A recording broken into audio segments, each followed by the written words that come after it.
이스라엘 백성들이 하나님 앞에서 범죄한 때에 하나님 앞에 허물과 죄로 그 때가 가득 찼을 때에 하나님께서는 이웃 국가들을 통해서 그들에게 훈계하셨습니다. 그들에게 고통을 주셨는데 그 기간은, 그 깊이는, 특별히 그 깊이는 우리가 지금은 잘 알 수 없지만 하여간 엄청나게 고통스럽고 고난의 시간을 하나님께서 주셨다는 겁니다. 그리고 이스라엘 백성들이 이렇게 하나님 앞에서의 고난과 고통 가운데에 저들이 얼마간의 시간이 지나면, 다시 말하면 그들이 더 이상 그 심판의 고통과 심판의 고난을 견디거나 또는 이겨낼 수 없을 때에 이스라엘 백성들은 하나님 앞에 구원을 호소하게 됩니다. 그리고 그 구원을 호소하는 이스라엘 백성들을 향하여 하나님께서는 은혜와 하나님의 권능의 팔로 그들을 보호하여 주시고 그들을 그 고통과 고난 가운데에 구원하여 주십니다. 그래서 이스라엘 백성들이 평안한 삶, 하나님의 통치 아래서, 하나님의 주권 아래서 샬롬의 시대를 맞이하게 되어집니다. 다시 말하면 평안했다가 고난과 고통 때가 되었다가 구원을 받는, 그래서 다시 평화로운 시대, 이 시간이 이렇게 계속적으로 이스라엘 백성들의 삶의 순환 또는 그들의 생애의 사이클이다, 이렇게 말씀드릴 수 있는데, 이것은 오늘 본문에 기록된 사사기에서 뿐만 아니라 아담의 범죄 이후에 주님께서 재림하실 때까지 반복적으로 이어지는 이스라엘 백성들의 삶이다, 이렇게 말씀드릴 수 있습니다. 이스라엘 백성들의 삶이다 라고 제가 여러분들에게 말씀을 드렸지만 사실은 이스라엘 백성들의 삶이 아니라 저의 삶이고 여러분들의 삶의 형태가 그렇다고 하는 것을 하나님은 오늘 말씀을 통해서 여러분들에게 또 저에게 그렇게 말씀을 해 주시는 겁니다. 우리가 허물과 죄로 인하여 죽어있는 우리들의 영혼, 또 영원한 벌을 받을 수밖에 없는 그러한 삶을 살고 있음에도 하나님 앞에 무엇이든지 잘한 것이 요즘 말로 1도 없음에도 불구하고 우리가 하나님의 은혜와 하나님의 권능을 누릴 수 있다고 하는 것은 하나님의 넓고 하나님의 깊은 사랑이 아니면 설명이 불가능하다고 하는 겁니다. 그래서 성경을 전체적으로 관통하는 커다란 맥이 있는데 그 중요한 맥이 뭐냐면 하나님의 사랑이다, 이렇게 말씀드릴 수가 있습니다. 이제 사사기 10장에 보면은 이스라엘 백성들이 이제 평안한 때를 지나게 되어집니다. 평안한 시간을 보내고 되어 있는데 이 평안의 시간이 지나는 동안 이스라엘 백성들은 허물과 죄로, 그 평안한 시간 가운데 평안한 기간 동안 허물과 죄가 누적되어지는데, 아, 이것이 허물이구나, 이것이 죄로구나, 내가 하나님의 말씀을 불순종했구나, 하나님의 말씀을 지키지 않았구나 하는 것을 이들이 알게 되어지면 이들이 돌아설 수 있을 그런 그 조건들이 되어졌기 때문에 이들은 평안한 가운데에 하나님이라고 하는 자기들의 생사 여부를 그렇게 생사 여부를 판단하고 생사 여부를 실행시키실 수 있는 하나님의 은혜와 하나님의 권능을 이들은 잊고 산다고 하는 거예요. 다시 말씀드리면 하나님의 말씀이 그들 가운데에 없다는 거죠. 그래서 이들의 삶은 점차적으로 허물, 또 죄, 이 허물과 죄로 인해서 점점 하나님의 말씀을 벗어나게 되어집니다. 오늘 우리가 함께 살펴보는 사사기 10장에 보면은 이스라엘 백성들의 허물과 죄가 점점점 넓어지고 점점점 깊어져서 주변 국가에 있는 이방신들과 우상을 섬기게 되어지는데, 이방신과 우상들을, 그 숫자들을 가만히 세어보면 오늘 사사기 10장에는 총 7개의 우상과 이방신을 섬기게 된다고 하는 겁니다. 그래서 하나님께서는 이들의 허물과 죄가 너무 깊어졌기 때문에, 너무 넓어졌기 때문에 이들을 훈계하시기로 작정하셨던 겁니다. 이들에게 하나님을 기억할 수 있도록, 너희가 누구 때문에 이렇게 평안한 삶을 보냈는데 너희가 나를 배신한다고? 너희들이 죽고 사는 것이 나에게 달려있구나 하는 것을 하나님은 그들에게 알려주시기 위해서 그 이스라엘 백성들이 사는 주변에 있는 나라들, 오늘 사사기 10장에서는 특별히 블레셋이라고 하는 나라와 암몬이라고 하는 나라를 통해서 이스라엘 백성들에게 고난과 고통을 주십니다. 그 기간이 18년이 되었다는 거죠. 이스라엘 백성들이 18년 동안 고통스럽고 고난스러운 가운데에도 잘 지냈다는 겁니다. 다시 말하면 이 정도는 우리가 버틸 수 있어 라고 하는 그러한 아집, 그 아집 가운데에 18년이 지나게 되었고, 이제 18년 차가 되면서 이스라엘 백성들은 자기들이 더 이상 버틸 수 없는 고통과 고난 가운데에 처하게 되자 하나님께 구원을 호소합니다. 그런데 하나님께서 오늘 본문의 말씀과 같이 이것을 의역을 하면, 나는 더 이상 너희들의 삶에 관여하고 싶지 않아. 그러니까 너희들이 지금까지 너희들이 섬겨왔던 우상에게 가서 또는 이방신에게 가서 구원해달라고 해. 나는 더 이상 너희들의 삶에, 너희들의 생사 여부에 관여하고 싶지 않아. 너희들이 고통스럽고 고난스럽지만 나는 그것과 상관이 없어라고 하나님이 외면을 하십니다. 지금까지 이스라엘 백성들의 그 구원에 관한 호소에 있어서는 하나님은 한 번도 거절하신 적이 없어요. 그래, 그러면 내가 군대 장관을 보내시든지 다른 사사들을 세우셔서 하나님은 그에게 힘과 능력을 주시고 이스라엘 백성들을 구원하시는데 주저하지 않으셨어요. 그런데 오늘만큼은 하나님이 난 몰라, 난 관심 없어, 너희들이 섬기던 이방신에게 가서 부르짖으라 라고 이야기합니다. 너희가 지금 환난을 당하니까, 너희가 지금 고통스러우니까, 너희가 고난 가운데에 있으니까 너희들이 섬기는 신에게 가서 부르짖어. 그들이 너희를 구원해 줄 거야. 난 상관없어. 하나님은 이렇게 말씀하시고 계십니다. 그게 오늘 본문 말씀이라는 거죠. 그런데 우리가 이 말씀을 잘못 오해하면, 어떻게 오해하기 쉽냐면은, 하나님의 사랑이, 하나님이 변했다, 하나님의 은혜가 이제 더 이상 우리에게 없다, 우리는 버림받은 하나님의 백성이다, 이렇게 오해할 수 있습니다.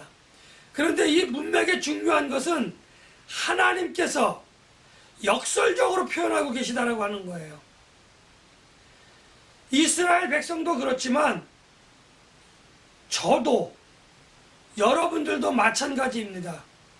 우리가 하나님의 도우심을 입어서, 다른 말로 이야기하면 하나님의 구원을 받아서 평안한 때에 있을 때에, 그때에 우리가 하나님께 잘해야 된다고 하는 거예요. 하나님이 그들의 백성들에게 말씀하신 율례와 규례와 법도를 기억하고, 그것이 하나님과 우리의 사이에 어떤 담이 아니라 하나님과 우리를 연결해주는 징검다리, 하나님과 우리에 막혀있는 담을 허물 수 있는 그 도구다 생각하고 율례와 규례와 법도를 잘 지켜 순종해야 돼요. 잘 지켜야 한다고 하는 말은 말씀대로 잘 따르는 것도 중요합니다. 그러나 제가 누누이 말씀드리지만 그것을 오용하거나 남용해서도 안 되고, 그 말씀을 변질해서 아전인수격으로 해석해서도 안 된다고 하는 것을 말씀을 드립니다. 그래서 우리가 평안할 때에 이 평안을 주신 이가 하나님이시구나 하는 것을 생각하고 하나님의 은혜를 기억하고 하나님의 권능을 기억하고 하나님의 말씀 안에서 조금 우리가 불편하다고 할지라도 하나님의 말씀 안에서 그 말씀대로 우리가 잘 살았다고 한다면 우리는 삶의 불편이 있을 수는 있어요. 그러나 고난과 고통은 우리에게 없다고 하는 겁니다. 여러분들은 불편한 것을 참으시겠어요? 고난과 고통을 참으시겠어요? 여러분들이 선택하시면 됩니다. 우리가 이렇게 하나님의 말씀인 율례와 규례와 법도를 지키는 것은 그것을 안 지키면 우리가 하나님 앞에 벌을 받으니까 하나님의 은혜를 입을 수 없으니까 그것을 지키는 것이 아니라 하나님의 언약의 말씀, 하나님의 주권 가운데에 내가 살고 있습니다. 하나님의 은혜와 권능 안에서 내가 살고 있습니다라고 하는 것을 고백하고 인정하는 삶인데 우리는 삶이 불편하다고 해서 그것을 고백하려고 하지 않아요. 그리고 하나님께 그 불편한 것 때문에 하나님께 탄식한다고 하는 거예요. 하나님 앞에 탄식하다 보니까 그 탄식하는 게 싫어지니까 내가 다 편한 대로 살지. 사사기 전체의 말씀이 뭐예요? 그들 가운데 자기가 편한 대로 살았다라고 하는 것이 사사기 끝부분에 가서 고백이 되어져 있다고 하는 겁니다. 너희들이 너희들 마음대로 살게 되어지면 고난과 고통이 따를 것이고 그리고 너희들은 탄식을 할 수밖에 없다고 하는 것을 오늘 하나님께서 저에게 여러분들에게 말씀해 주시는 겁니다. 왜요? 하나님께 우리가 그 불편함을 참지 못하면 하나님의 말씀에 순종하지 않는 것이기 때문에 물론 우리의 삶 가운데 고난과 고통이 있을 수는 있어요. 그러나 그것을 탄식하며 한탄하며 살 것이 아니라 그 가운데에 있어지는 하나님의 말씀의 뜻을 분별하며 살아가는 것이 더 중요하다고 하는 것을 말씀을 드리는 겁니다. 아무튼 평안한 때에 하나님의 은혜를 기억하고 하나님의 말씀을 지키며 살아야만 너희들이 탄식하지 않고 고난과 고통이 너희들에게 주어지지 않는다고 하는 것을 오늘 사사기서를 통해서 하나님은 계속적으로 성경 전체 창세기에서부터 요한계시록에 이르기까지 하나님은 말씀하고 계시고 여러분들에게 교훈하고자 하는 겁니다. 그래서 하나님께서는 나는 더 이상 너희들의 삶에 관여하지 않겠다라고 단호하게 거절하셨지만 사실 이것은 하나님이 이스라엘 백성들을 불쌍히 여기신다는 거예요. 너희들이 허물과 죄 때문에 자꾸 나를 떠나고 나의 말에 순종하지 않으니 내가 참으로 답답하다.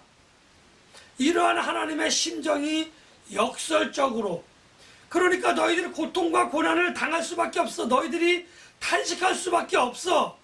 이것을 하나님께서 역설적으로 말씀해 주시고 계신 겁니다. 그 역설적인 말씀을 우리가 오해하면 하나님이 변했네.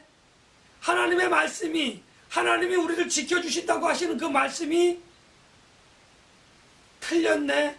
이렇게 이야기할 수 있는 겁니다. 하나님이 어디 있느냐라고 하나님 앞에 우리가 반항한다고 해야 되나요? 하나님 앞에 어그로를 끌게 되어지는 그러한 일들이 벌어지고 있는 겁니다. 지금 이스라엘 백성들의 삶을 이스라엘 백성들의 탄식을 가만히 살펴보면 이들은 구원해달라고 하나님에게만 얘기했지 그 구원의 조건이 하나님께서 은혜를 주시고 그 권능의 팔로 우리들을 구원해 주실 수 있도록 그들은 노력을 하지 않는다는 거예요. 그 노력이 무엇이냐 하면은 하나님 앞에서 나의 잘못을 자기들의 잘못을 고백하고 참여하는 모습을 보여줘야 되는데 그 모습을 나타내야 하는데 이스라엘 백성들은 참여하는 마음이 없어요. 하나님 앞에서 고백하는 마음, 그 말이 없어요. 그 행동이 없어요. 그러니까 하나님은 허물과 죄 때문에 이스라엘 백성들이 고난과 고통을 받는다는 것을 모르고 있구나라는 판단을 하시고, 너희들이 지금 왜 이렇게 되어졌는지 너희들이 너희들 자신을 돌아보아라. 너희들과 나 사이에 무엇이 막혀 있는지 너희들이 보고 그것을 너희들이 허물고야 노력을 한다고 한다면 내가 그것을 없애주겠다라고 하나님이 말씀하신 거예요. 너희들이 섬기는 우상이, 너희들이 섬기는 이방신이 너희들의 허물과 죄를 없애줄 수 있는지 너희가 확인해 봐라.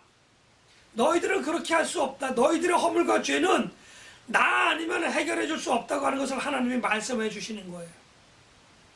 다시 말하면 허물과 죄를 털어버리려고 하는, 없애버리려고 하는, 그것을 제거하려고 하는 그러한 노력을 하지도 않고 하나님 구원해 주십시오 라고 울부짖는 이스라엘 백성들의 그 말은 하나님 앞에서 그들의 하나님의 구원을 바라기는 바라고 있지만 그 구원의 능력을 하나님이 행하실 수 있는 필요하면서 충분한 조건을 보여주지 못하고 있다고 하는 것을 하나님이 오늘 말씀해 주시는 겁니다.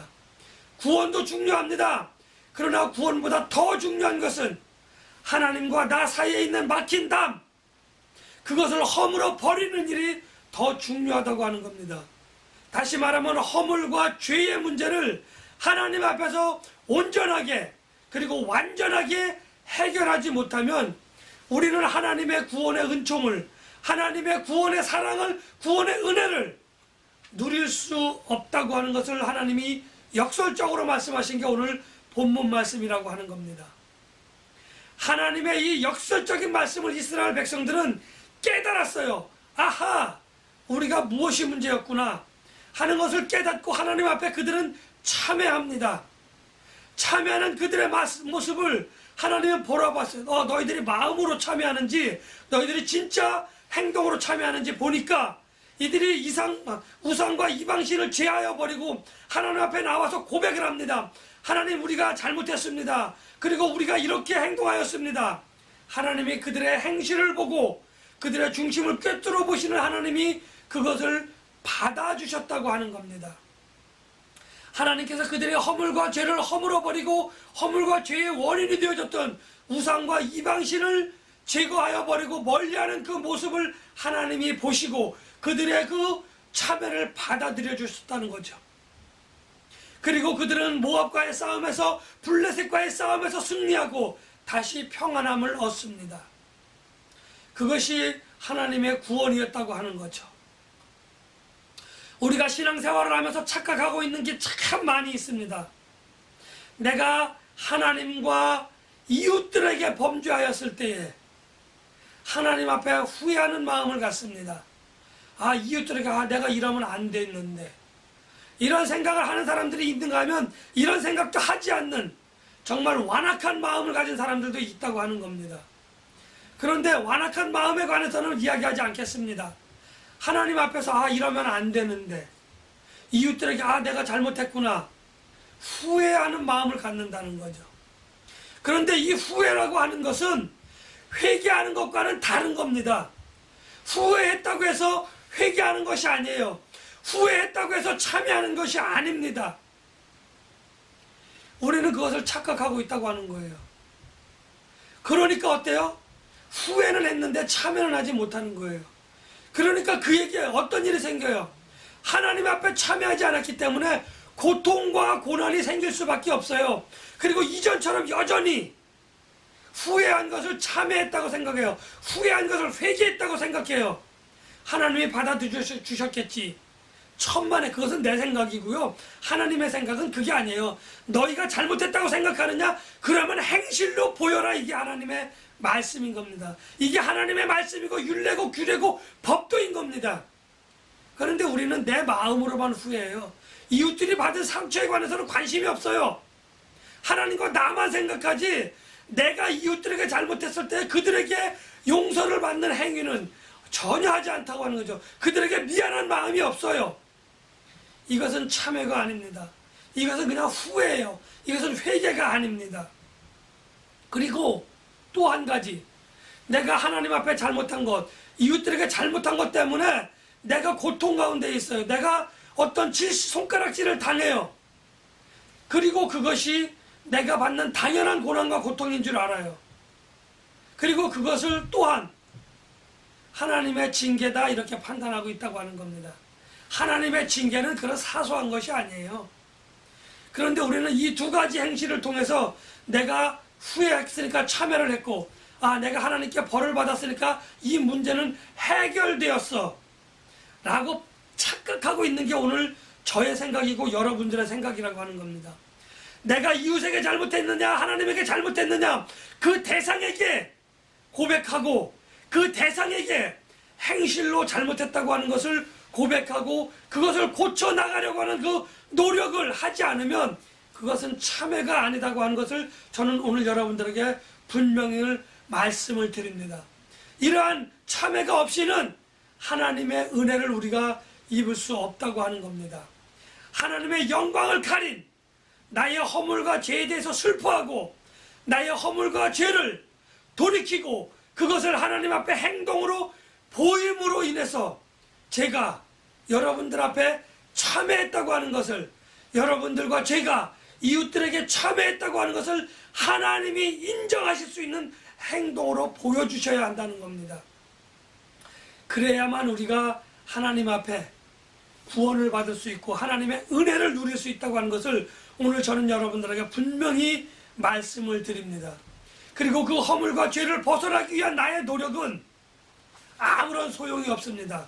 성령님께서 그것을 할 수 있도록 우리에게 힘을 주시고 우리가 따를 수 있도록 성령님께서 인도하시는 그 인도하심을 우리가 따라가지 않으면 우리의 참회는 그냥 물거품이 된다고 하는 것을 저는 여러분들에게 분명하게 말씀을 드립니다. 그런데 똑같은 허물과 죄를 하나님 앞에 이웃들에게 수시로 반복한다고 한다면 그것 또한 진정한 참회인지 아닌지 쉽게 판단할 수는 없지만 하나님 앞에서 가만히 우리의 삶을, 우리의 행실을 돌아보시고 말씀에 빗대어 여러분들이 그것을 판단하실 수 있을 것이라 저는 그렇게 생각을 합니다. 우리가 하나님의 마음을 움직일 수 있는 참회를 할 때만 하나님께서 구원의 능력을 베푸시고 구원의 은혜를 저에게, 여러분들에게 베푸신다고 하는 것은 하나님의 말씀과 율례와 규례의 법칙입니다. 하나님의 구원은 전적으로 하나님의 은혜가 아니면 불가능합니다. 우리의 허물과 죄를 우리가 참회한다고 하는 그 마음과 그 참회하는 것을 이웃들에게 하나님에게 보여주는 행함이 없는 참회는 하나님의 구원을 이룰 수 없다고 하는 것을 저는 오늘 여러분들에게 말씀을 드립니다. 왜 내게 고난과 고통이 있는지 불평불만하지 마시고 먼저 그 이유가 무엇인지 돌아보시고 하나님 앞에서 내가 참다운 참회를 통해서 하나님의 은혜를, 하나님의 사랑을 마음껏 누리시는 저가 되시기를, 여러분들이 되시기를, 우리 모두가 되시기를 예수님의 이름으로 간절히 축복하며 기원합니다.